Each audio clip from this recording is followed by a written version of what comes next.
We are a family. We are Liverpool. This means more.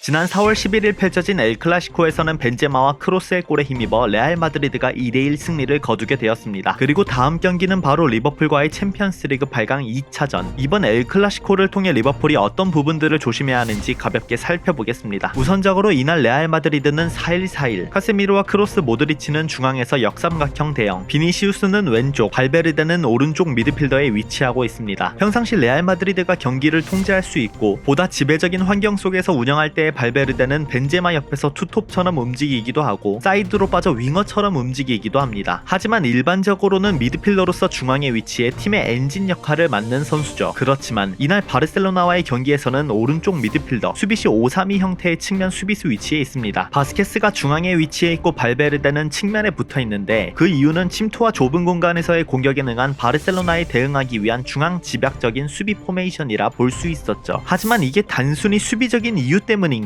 아닙니다. 우측 풀백으로 선발에 나서는 바스케스의 본 포지션은 오른쪽 윙어였으나 공격수로서는 애매한 공격력을 지니고 있다 보니 풀백으로 내리게 된 것인데 당연히 수비력도 본 포지션이 아니다 보니 떨어질 수밖에 없겠죠. 하지만 매경기 평균 12km가량을 뛰어다니던 활동량을 토대로 넓은 공간 커버와 풀백으로서는 좋은 크로스 능력과 1대1 돌파력을 지니고 있어 요긴하게 활용할 수 있는 선수입니다. 더불어 발베르데는 최고 35km에 달하는 빠른 발을 가지고 있기 때문에 측면에 위치하더라도 수비 공간 커버나 공을 운반하는 능력을 극대화시켜 빠른 역습을 가져갈 수 있는 선수라서 바스케스와 발베르데를 모두 측면에 배치할 경우 적어도 스피드로 공간을 내줄 확률은 상당히 낮게 됩니다. 그럼 지난 경기에서 어떤 부분을 활용했는가? 선수비 후역습의 형태로 바스케스의 전진을 적극 활용했습니다. 중앙 집약적인 포메이션을 통해 수비 진영에서 볼을 탈취했을 경우 바스케스는 볼을 받아주고 사이드로 공간을 벌리며 알바를 데리고 갑니다. 레알 마드리드는 크로스와 모드리치를 통해 중원 전개를 하기 때문에 중앙으로 리턴 패스를 하고 공을 주고받은 뒤에 다시 측면의 발베르데에게 전개. 이 부분에서 바스케스는 이미 높이 전진하여 알바를 데려갔고 중원에서 크카모의 빌드업을 방해하던 바르셀로나의 미드진은 모두 중앙에 모여있을 수밖에 없죠. 이때 측면 수비수 위치에 있던 발베르데에게는 앞쪽에 넓은 공간이 형성되고 스피드와 축구 지능에서 최고의 능력을 선보이는 발베르데 앞에 넓은 공간은 날개를 달아준 격이라고 볼 수 있습니다. 빠른 속도로 전진하며 알바마저 제쳐버리자 당연히 오른쪽 사이드 공간이 빌 수밖에 없고 바스케스가 위치하게 됩니다. 높이 올라와 발베르데를 제지하려던 알바는 백업에 늦는 상황이며 뒤에서 대각선으로 침투하는 벤제마의 움직임을 커버할 수 없는 공간이 형성되고 그대로 마무리. 잠시 상상해봅시다. 리버풀이 상대의 5백을 공략하기 위해서 중앙에서 볼을 끌고 가다가 탈취당하고 크로스, 모드리치가 압박을 풀어내고 사이드로 공을 건네주면 발베르데가 이어받고 높은 위치로 전진하는 바스케스, 공간 커버가 늦으면서 사이드로 공을 주게 되고 그대로 전진하며 민첩성 떨어지는 리버풀의 수비진 사이로 대각선 침투를 하는 벤제마 혹은 비니시우스, 그리고 실점. 레알 마드리드는 이번 2차전에서도 포백을 들고 나오더라도 발베르데가 진통제를 맞고 나오기라도 한다면 바스케스 대신 오드리오솔라가 선발로 출전하며 구조는 크게 다르지 않을 겁니다. 결국 리버풀은 다가올 경기 바스케스가 없는 오른쪽에서 마네가 어떤 식으로 움직여주느냐에 따라 경기 양상은 완전히 바뀔 것이라 생각합니다. 이는 후반전 바스케스 대신 오드리오솔라가 나왔을 때의 경기 분위기를 보면 대략적으로 알 수 있는데 전반전 바스케스가 버티고 있을 적엔 오른쪽을 통해서 상대 진영에 높이 전진하는 레알 마드리드의 히트맵을 볼 수 있었지만 후반전 바스케스가 나가고 오드리오솔라가 들어오게 되자 오른쪽을 통한 공격 루트는 급격하게 줄어들었고 오른쪽 측면을 차단하고 왼쪽 비니시우스를 통해서 공격하는 모습에만 의존하게 되었죠. 특히나 포백보다는 3백에서 윙백 역할에 능한 오드리오솔라인데 이번 레알 마드리드의 소집 명단을 보시면 애초에 3백을 돌릴 만큼의 중앙 자원이 없는 상황입니다. 결국 포백으로 오드리오솔라가 출전할 것으로 예상되며 이곳을 보호하기 위해 레알도 많은 고민을 하면서 라인업을 구성할 것으로 보입니다. 따라서 리버풀도 투미들보다는 3미들로 운영하여 로보와 아놀드 앞에 위치한 미드필더의 수비력을 중요하게 여길 경기라고 생각이 듭니다. 개인적으로는 마네, 피르미노, 살라 그대로 출전하되 경기 중후반 득점이 필요할 때 조타와 피르미노를 교체하는 그림이 가장 좋아 보이긴 합니다. 미드필더는 바이날둠, 파비뉴, 티아고, 수비는 그대로. 만약 리버풀이 레알의 오른쪽 공격을 제대로 봉쇄하지 못하고 또한 제대로 공략하지 못한 채 무게중심이 왼쪽에 치우쳐지기만 한다면 가벼운 패스를 통해 중원에서의 압박을 벗겨낸 뒤 왼쪽으로 향하는 롱킥을 억제하지 못해 비니시우스에게 많은 공간을 내주며 오히려 카운터를 맞게 될 확률이 높습니다. 레알도 리버풀의 오른쪽, 리버풀도 레알의 오른쪽을 노리는 재밌는 경기가 될 것 같습니다. 그럼 안녕!